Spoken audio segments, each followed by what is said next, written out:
do what you see a little Johnny do, a little Calvin do. You don't have to do this. I know plenty of people that I knew that was doing things wrong even since I've been grown.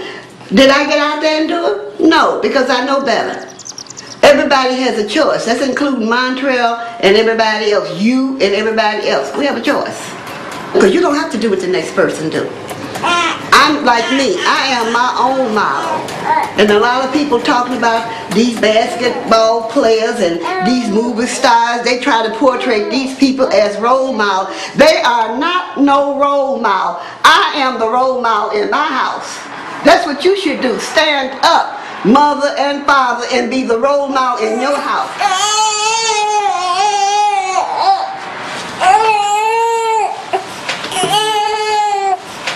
All we have to do is just pray and think positive, and everything will be okay. Okay, Miss Siobhan. Yeah. Yeah. This is the first time a child in our family been on a pacifier. I know.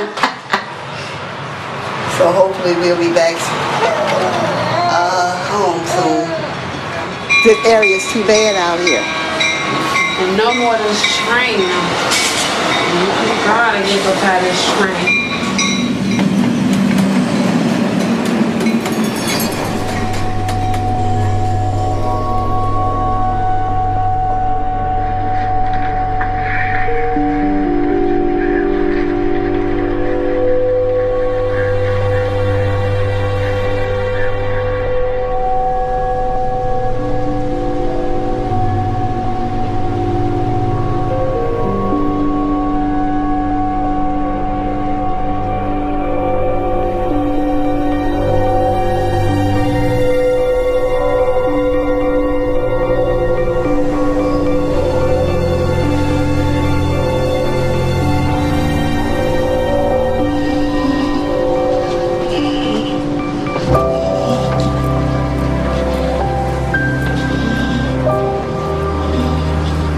If you came to my house when I was growing up, oh, you knew it was a holiday. We be eating like mad, 24 hours, all day, all evening, all night.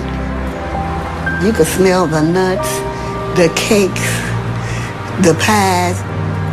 We had a big pot of chitlin. Then you had a big pan of macaroni and cheese.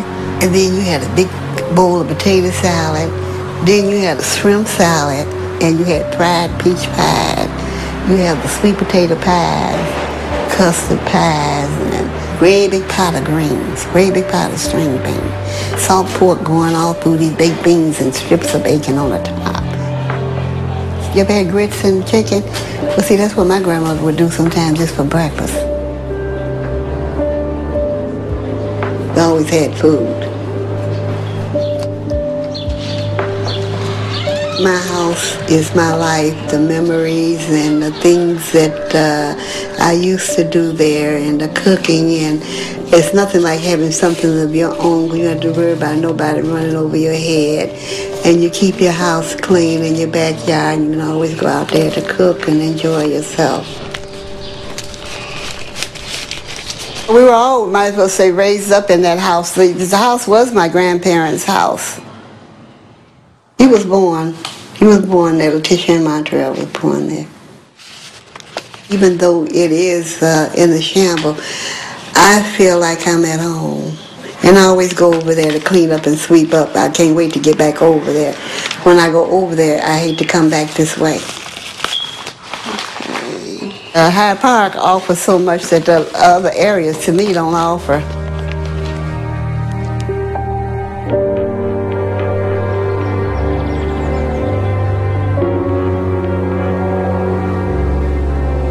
Here in Hyde Park, it's always been nice. You rarely hear about crime happening over here, if ever. But everybody wants to live in Hyde Park because it's quiet, it's considered safe, but it's really expensive to live in here. But this is where Daryl, he really grew up in Hyde Park, because I used to live on 47th and on Lake Park. And we'll go down there as well. And that's where it all started. the ditching school, the hanging out with the wrong crowd. That's where it started. Daryl had a chance. He didn't have to make the choices he made. He had role models.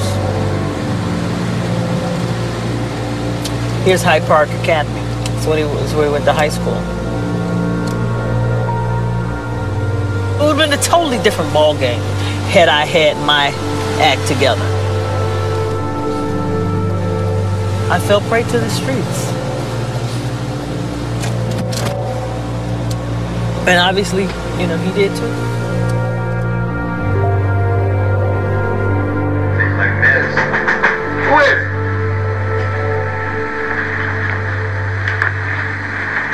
What's that, Bill? Let me see. You were in jail, right? Yeah. Yeah. What's up, bro? I wasn't in jail. I know you wasn't.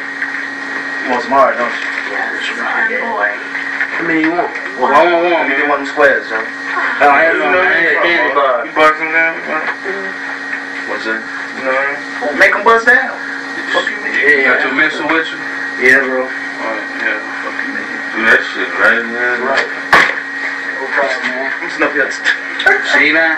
Clean. I see. I don't blame you, bro. Get that what you got. All right, guys. Thanks, man. Yeah. So you know where the spot at now? Yeah, man. Here. Bring a friend or something, man. All right, bro. Thanks, man.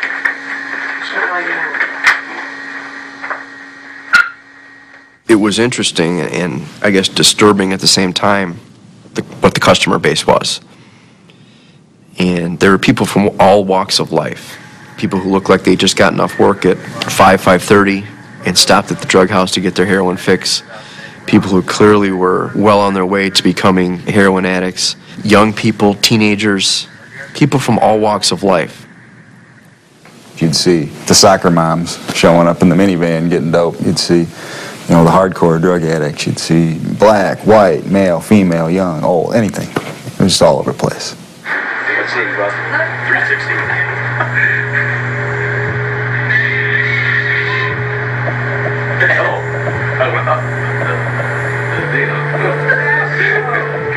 You know, many times your victims are not the best citizens themselves, but they're still a victim. How'd they get to this point? They're taking their life in their hands to go to a neighborhood they know nothing about, to walk into a house they know nothing about. There's guys in here with guns, to purchase a little bag of powder. What went so wrong in their lives to put them to that point? And this is a small part of a huge picture. How big is this drug problem throughout the world? It's beyond explanation. It's huge.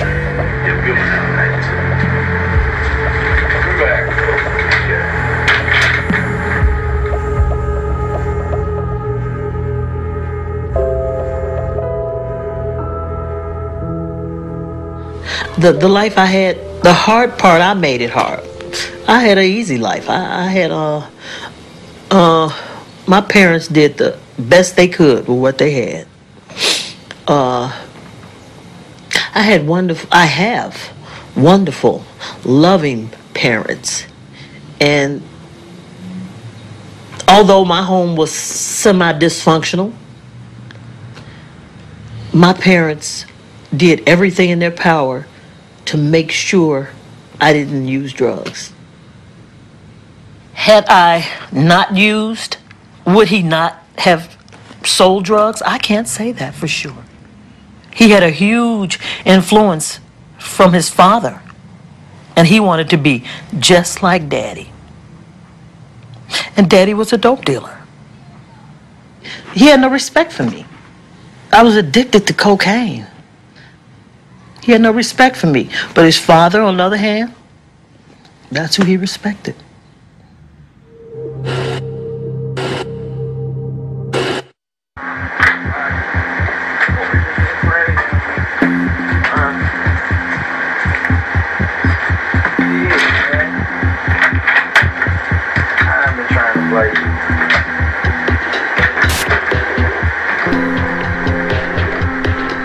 Duck in the video footage came across as somebody who was always in control.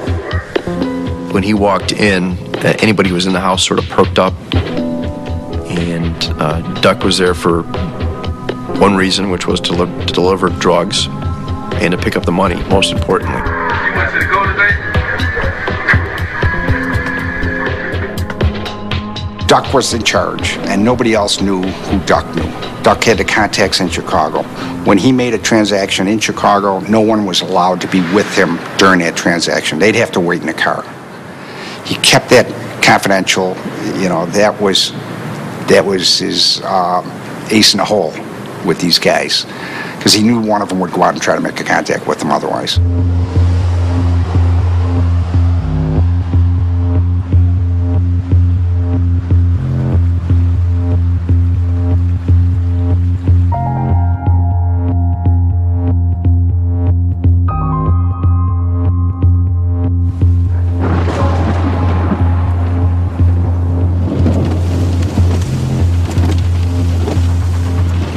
When he needed to re-up or get more crack cocaine, he went into the city. Duck never drove himself. Most often his driver was Ambrose Jones, somebody who was in his very tight inner circle, somebody he trusted. It was a car that was in somebody else's name, a big black SUV. We later found out had a hidden compartment.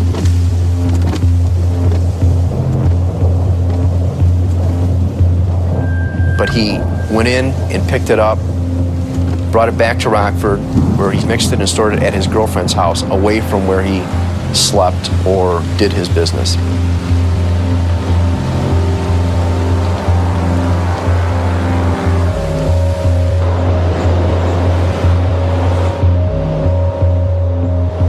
Anytime one of the drug houses that was being operated was out of drugs, whoever was working would use the Nextel phones to inform him that they needed more product. Is that cereal gone? We ain't got no more cereal for talking. So no thanks. And then you'd see Duck, driven by Ambrose, go over in that Escalade to the Chestnut Street house, pick up a pack, go to the drug house, drop it off, pick up the money, and then take off.